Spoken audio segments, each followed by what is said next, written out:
Much of what you are about to see and hear is incredibly disturbing, but is also incredibly important. This is testimony that these refugees risked their lives to tell. Take a look at this, Rosemary. The Sudan-Ethiopia border, the last leg in the journey to safety. In the first weeks of the conflict, thousands of refugees from Ethiopia's Tigray region crossed daily. Now the figures are dwindling day by day. Those that do make it here come bearing scars and testimony. This is Zarai Gabrigirgis. He says he fled the city of Shararo, near the Ethiopia-Eritrea border. He says the Eritrean soldiers beat them with machine guns, lay them on the ground and put weapons in their mouths. He says if you showed fear, they would kill you. But if you were brave, you escaped with your life and the scars on your back. This young man is also from Shararo, and he described the same scene, but asked that we not share his name. Like many here, he's still afraid. It's very hard to know what is happening in Ethiopia's Tigray region because the government has enforced a communications blackout. A CNN team at the Sudan-Ethiopia border spent days gathering testimony from refugees who say they were targeted because of their Tigray ethnicity. They're taking dangerous risks to find safety. Fayuri arrived in Sudan with a newborn.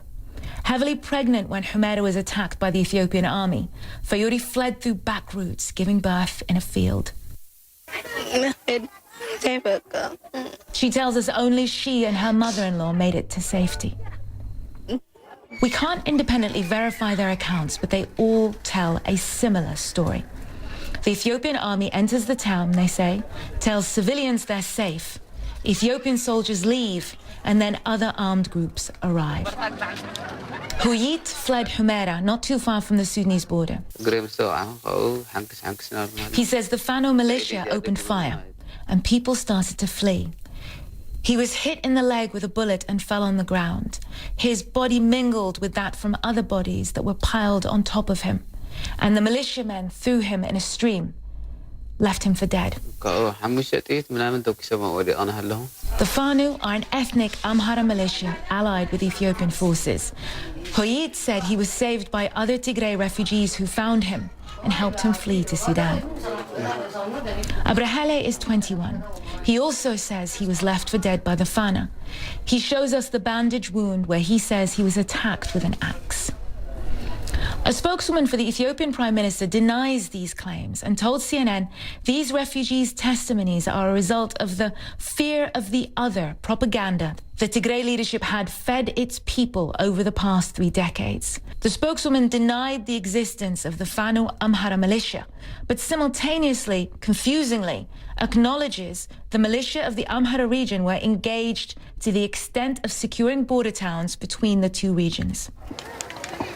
Sudan is struggling economically post the ouster of former dictator Omar al-Bashir, and this influx of refugees has found little comfort on this side of the border. But at least it's somewhere safe. The Ethiopian government would not comment specifically on this testimony that Eritrean troops are on the ground in Ethiopia. The Eritrean government, we reached out to them many times, but ultimately were unsuccessful in seeking comment, Rosemary.